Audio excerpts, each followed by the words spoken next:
हम poly exclusion principal को देखेंगे।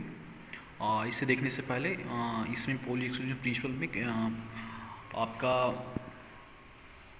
क्वांटम नंबर भी है, तो थोड़ा सा क्वांटम नंबर को देख लेंगे। तो क्वांटम नंबर जो है वो address of an electron, quantum number जो है वो इलेक्ट्रॉन के एड्रेस को बताता है, और ये जो है 4 है।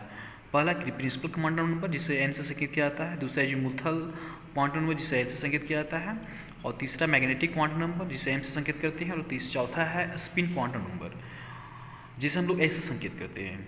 तो हाँ, जो प्रिंसिपल क्वांटम नंबर है वो मुझे ऑर्बिट को बताता है, और जो मुथल क्वांटम नंबर है वो सब ऑर्बिट को बताता है, और मैग्नेटिक क्वांटम नंबर ऑर्बिटल को बताता है, और स्पिन क्वांटम नंबर बोलता है कि किसी भी ऑर्बिटल में जो इलेक्ट्रॉन होंगे वो मैक्सिमम 2 होंगे, वो विथ अपोजिट डायरेक्शन में बोल सकते हैं, आप अपोजिट स्पिन में होंगे। तो हम सभी देखते हैं पॉली एक्सक्लूजन प्रिंसिपल।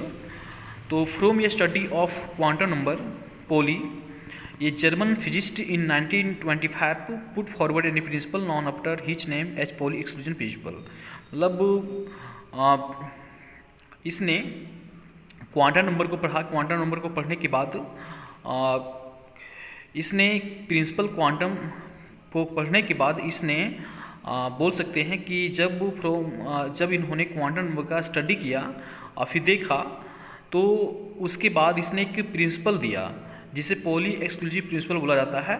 जो पॉली थे वो कि जर्मन फिजिस्ट थे, जिन्होंने क्वांटम नंबर को स्टडी करने के बाद 1925 में एक प्रिंसिपल को दिया। उस प्रिंसिपल का नाम उसी के नाम पे पड़ा, पॉली एक्सक्लूसिव प्रिंसिपल। इस प्रिंसिपल का स्टेटमेंट देखते हैं। तो इस प्रिंसिपल का स्टेटमेंट है कि it state that no two electron in atom can have the same set of four quantum number. मतलब बोल रहा है कि no two electron in atom, मतलब एक एटम में 2 electron, no two electrons in an atom can have the same set of 4 quantum numbers. मतलब हम लोग बोल सकते हैं कि किसी भी एटम की 2 इलेक्ट्रॉन की चारों जो क्वांटम नंबर होगी वो सेम नहीं हो सकती है। मतलब no two electrons in an atom can have the same set of 4 quantum number. मतलब किसी भी एटम की 2 इलेक्ट्रॉन की चारों क्वांटम नंबर जो है वो सेम नहीं हो सकती है। उसके बाद इन्होंने बताया कि इन an atom any 2 electrons, in atom किसी भी एटम में 2 इलेक्ट्रॉन्स में have the same value for any of the 3 quantum numbers, but the fourth must be different. मतलब 3 क्वांटम नंबर सेम हो सकती है, बट जो 4th क्वांटम नंबर होगा सेम कभी नहीं होगा। जैसे कि यहाँ पे देख सकते हैं कि NLM should be same but spin must be opposite. मतलब ये NLM सेम हो सकता है, बट स्पिन जो है, स्पिन क्वांटम नंबर है वो सेम नहीं होगा, वो हमेशा अपोजिट होगा ही होगा।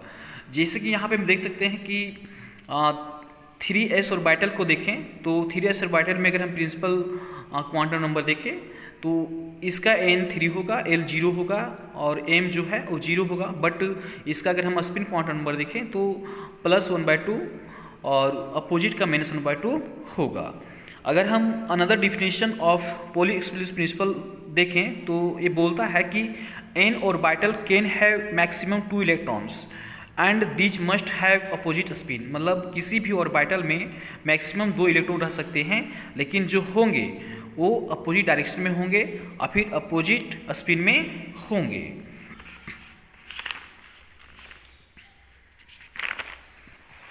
जैसे कि यहाँ पे हम देखें कि 3s में, तो 3s में मैक्सिमम 2 इलेक्ट्रॉन होंगे, तो इसका डायरेक्शन देख सकते हैं कि एक इलेक्ट्रॉन जो होगा वो सीधा होगा, एक दूसरा उल्टा होगा। 3p में देखें तो इसमें 6 इलेक्ट्रॉन होगा, तो आप देख सकते हैं यहाँ पे कि पहले एक सिंगल हम लोग हुन्स रूल के अनुसार एक सिंगल भरेंगे, और भरने के बाद फिर अपोजिट स्पिन में डाल दिए। अगर एक ऑर्बिटल का देखें तो 2e है, 2 इलेक्ट्रॉन है, तो इसमें देखिए मेरा स्पिन जो है अपोजिट किया हुआ है। अगर 3d में देखें तो 3d में मैक्सिमम इलेक्ट्रॉन 10 इलेक्ट्रॉन हो सकते हैं, तो इसमें आप देख सकते हैं कि पहले सिंगल 4 इलेक्ट्रॉन भरे हैं, उसके बाद अपोजिट स्पिन में भरे हैं।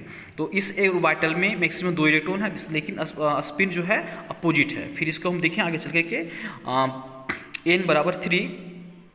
अगर इसमें देखें 3d में, तो n जो मेरा है प्रिंसिपल क्वांटम नंबर वो 3 है, और l जो है 2 है, और जो m है वो 0 -1 -2 +1 +2 हो सकता है, और जो स्पिन क्वांटम नंबर है वो +1/2 और -1/2 है। थैंक यू दोस्तों।